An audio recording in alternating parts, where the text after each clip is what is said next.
Bienvenue dans Let's Talk par la Congolaise United Foundation. Aujourd'hui, on fait le point sur la prise en charge de la drépanocytose et les ressources communautaires avec le Dr Chris Denton. Restez à l'écoute pour des conseils de santé fiables et adaptés à notre culture. Bonjour à tous et bienvenue dans notre émission Let's Talk, un programme d'éducation communautaire de la Congolaise United Foundation. Aujourd'hui, nous avons le plaisir de nous entretenir avec le Dr Denton qui va nous aider à comprendre l'importance de la drépanocytose. Comme convenu, la dernière fois, j'avais promis de revenir avec un sujet intéressant aujourd'hui, et ce sujet, c'est la drépanocytose. Alors, pour aujourd'hui, merci d'abord, Dr Denton, de nous donner l'opportunité de nous entretenir avec vous aujourd'hui. Je m'appelle Jean-Jacques et je suis l'un des membres de la Congolaise United Foundation. C'est un plaisir de recevoir le Dr Denton aujourd'hui. Alors pour commencer, pouvez-vous vous présenter, Dr Denton, et nous parler un peu de votre travail et de ce que vous faites avec les patients atteints de drépanocytose? Tout à fait, c'est un plaisir de vous rencontrer. Je m'appelle Dr Chris Denton, je suis le directeur médical du programme de lutte contre la drépanocytose à l'hôpital pour enfants de Seattle et à la clinique pour enfants Odessa Brown. Je suis aussi le directeur médical pour les hémoglobinopathies en général, ce qui inclut la thalassémie. Et concernant la drépanocytose, j'ai un rôle clinique dans le traitement des patients drépanocytaires qui viennent à notre clinique, que ce soit à la clinique pour enfants Odessa Brown ou à l'hôpital pour enfants de Seattle. J'ai le plaisir de rencontrer les familles quand elles nous sont adressées à la naissance ou plus tard dans la vie. Et idéalement, j'ai l'occasion de les suivre jusqu'à ce qu'elles passent aux soins pour adultes. Je ne suis à l'hôpital pour enfants de Seattle que depuis environ 1 an, mais avant cela, j'ai fait ma formation en hématologie à l'hôpital pour enfants de Los Angeles et j'y ai aussi enseigné où j'ai traité de nombreux patients atteints de drépanocytose et je suis originaire de la région de Seattle. J'ai eu l'occasion de soigner des patients drépanocytaires quand j'étais étudiant en médecine et pendant mon internat, et ça m'a montré que je voulais que ce soit le cœur de ma carrière. Et je suis allé à Los Angeles pour approfondir cette formation, et le but a toujours été de revenir et de diriger ce programme si l'occasion se présentait. Donc, je suis très heureux d'être ici aujourd'hui. Merci beaucoup. Et la question la plus vaste, la plus importante que les gens posent, qu'est-ce que la drépanocytose? Parce que beaucoup de gens dans notre communauté ont entendu ce nom, la drépanocytose. En anglais, ils l'appellent sickle cell disease. Mais beaucoup ne comprennent peut-être pas tout à fait ce que c'est. Pouvez-vous expliquer en termes simples pour que les gens de la communauté comprennent vraiment ce qu'est la drépanocytose et comment elle affecte le corps? Avec plaisir, et je vais faire de mon mieux. La drépanocytose est une maladie héréditaire qui affecte l'hémoglobine. L'hémoglobine est la protéine qui se trouve à l'intérieur de nos globules rouges et qui transporte l'oxygène dans tout notre corps. Et ce qui se passe dans la drépanocytose, c'est qu'une modification de la génétique qui produit notre hémoglobine entraîne un changement de forme de nos globules rouges lorsque cette hémoglobine, qui transporte normalement l'oxygène, le distribue à nos tissus. Et ce changement de forme fait passer le globule rouge d'une forme très circulaire et souple qui circule facilement dans les vaisseaux sanguins à cette forme de faucille. Certains l'appellent plutôt une forme de croissant de lune, mais c'est lié à la faucille qui est utilisée pour récolter le blé, par exemple. Et cette forme de faucille est très rigide et collante. Donc, les deux problèmes qui surviennent avec la drépanocytose, c'est d'abord qu'il y a destruction, parce que les globules rouges sont beaucoup plus fragiles. On développe donc ce qu'on appelle une anémie hémolytique, c'est-à-dire que les globules rouges se détruisent et on n'a plus autant d'hémoglobine qu'en temps normal pour transporter l'oxygène dans tout le corps. Et il y a aussi obstruction. Comme les globules rouges ont cette forme collante, ils s'agglutinent et provoquent ce qu'on appelle une vaso-occlusion ou une obstruction des vaisseaux sanguins. Et cela peut causer divers problèmes dont nous allons parler. Merci beaucoup. Wow, c'est fascinant. Et la drépanocytose touche de nombreuses familles d'origine africaine, notamment des personnes de la République démocratique du Congo, d'Angola et d'autres pays africains. Pourquoi est-il particulièrement important pour notre communauté de s'informer sur cette maladie et cette pathologie? Je pense que c'est une diapositive qu'on pourra montrer plus tard si vous voulez, mais je voulais montrer cette carte parce que vous avez mentionné le Congo, donc le Congo est ici, et vous avez aussi mentionné l'Angola ici. Et c'est une carte qui montre le nombre de nouveau-nés qui naissent avec la drépanocytose dans le monde, où le rouge plus foncé montre un nombre plus élevé de nouveau-nés atteints de cette maladie. Vous pouvez donc voir que le Congo est en fait une zone où naît le plus grand nombre de nouveau-nés chaque année dans le monde.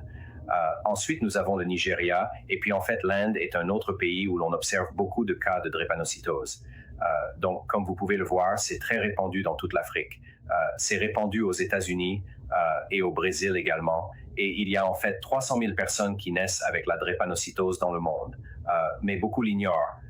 Et c'est quelque chose dont il faut être conscient, car heureusement, il existe de très bons traitements et même des possibilités de guérison. Merci. Wow. Alors, vous en avez un peu parlé, mais quels sont les symptômes et les signes de la drépanocytose et comment peut-on diagnostiquer cette maladie chez les enfants et les adultes? Bien sûr. C'est une image que je veux juste montrer et qui présente une variété de complications qui peuvent survenir avec la drépanocytose.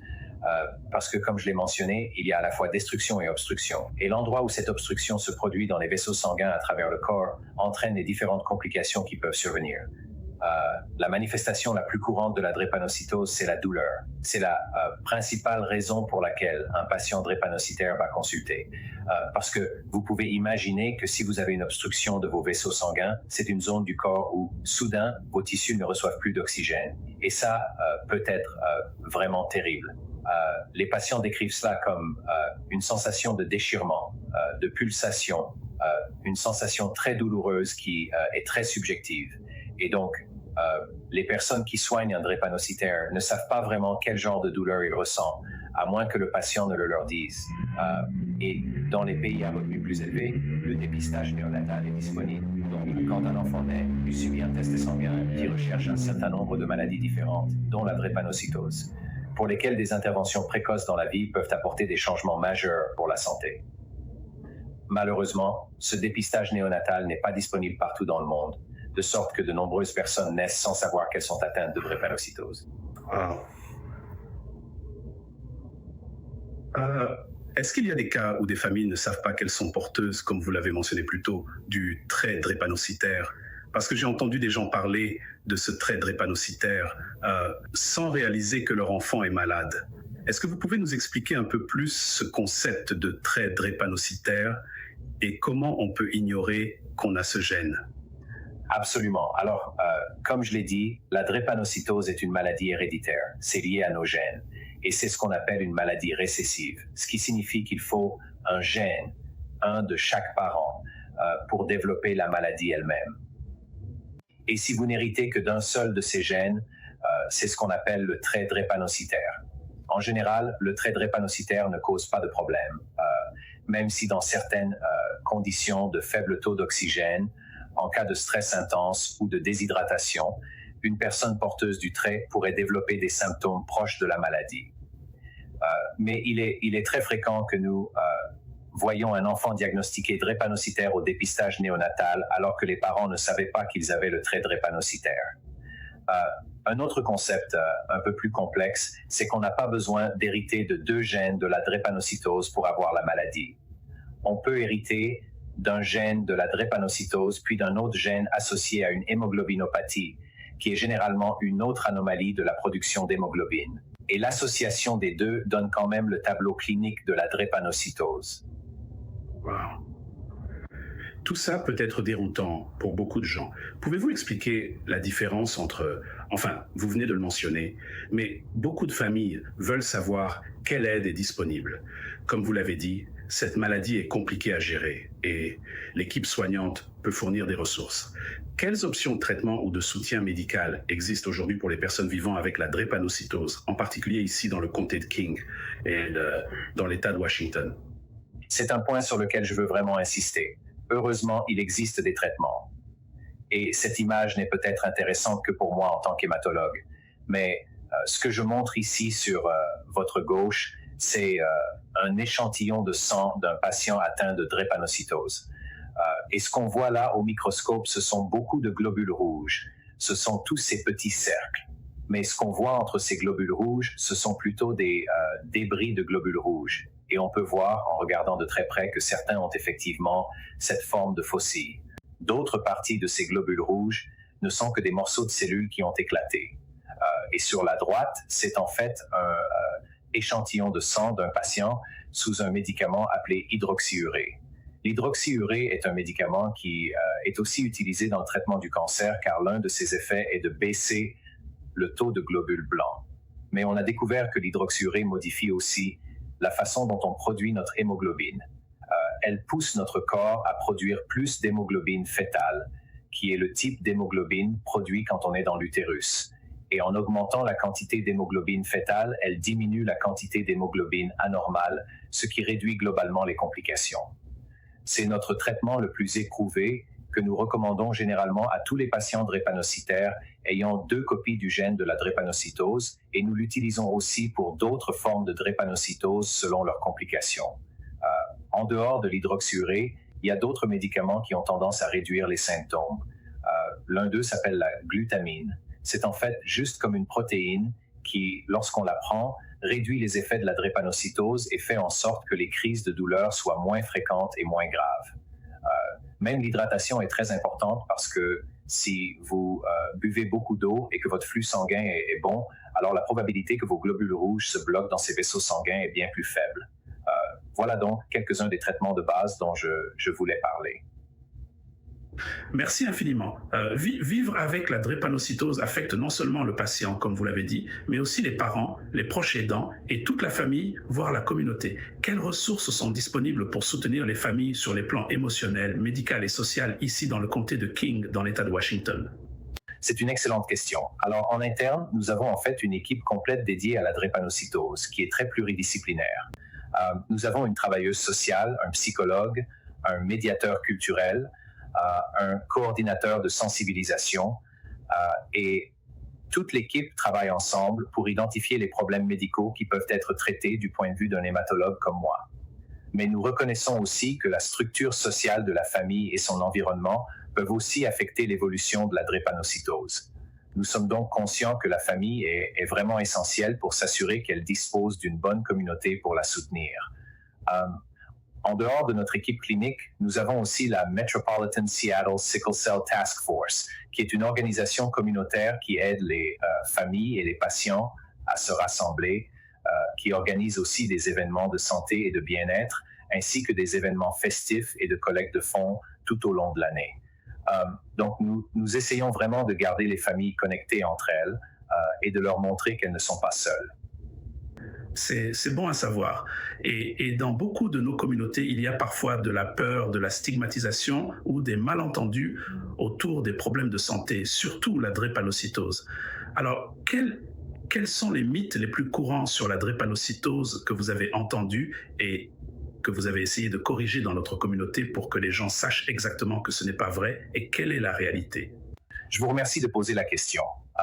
En fait, j'aimerais revenir un peu en arrière sur ces diapositives parce que on a souvent dit que la drépanocytose était une malédiction. Et il est en fait prouvé que le trait drépanocytaire offrait un effet protecteur contre le paludisme. Voici donc une autre image d'un globule rouge en faucille. C'est une région du monde, comme on le sait, où la drépanocytose est très présente. Et ça correspond à une autre carte qui montre où le paludisme est le plus répandu. Parce que le fait d'avoir le trait drépanocytaire offrait en fait une protection contre le paludisme. Donc, les personnes porteuses du trait ont pu le transmettre et cela a donné une sorte d'avantage de survie du point de vue de la sélection naturelle. C'était donc un avantage d'avoir le trait drépanocytaire. Malheureusement, le fait d'avoir 2 copies du gène de la drépanocytose engendre la maladie. C'est donc un point que je voulais souligner. Ce n'est pas une malédiction. Au départ, c'était quelque chose qui aidait réellement la personne. L'autre aspect, c'est que personne n'est à blâmer.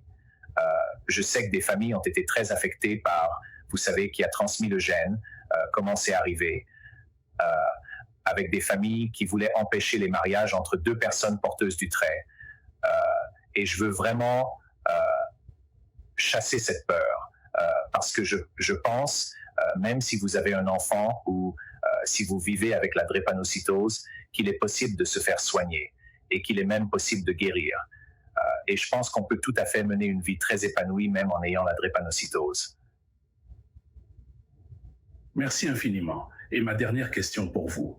Quel message aimeriez-vous adresser directement à nos communautés congolaises, angolaises et au reste de la communauté africaine sur la drépanocytose, en particulier sur le dépistage précoce et l'importance de se faire soigner? Une chose qui a vraiment changé notre façon de gérer la drépanocytose et qui a grandement amélioré la survie, c'est le dépistage chez les nouveau-nés. Parce que malheureusement, la drépanocytose expose à un risque plus élevé d'infection. Et l'une des premières choses que l'on fait, c'est de prescrire de la pénicilline en prévention pour protéger le patient des infections auxquelles la maladie l'expose. Et au-delà de ça, je veux vraiment que les gens sachent qu'ils ne sont pas seuls.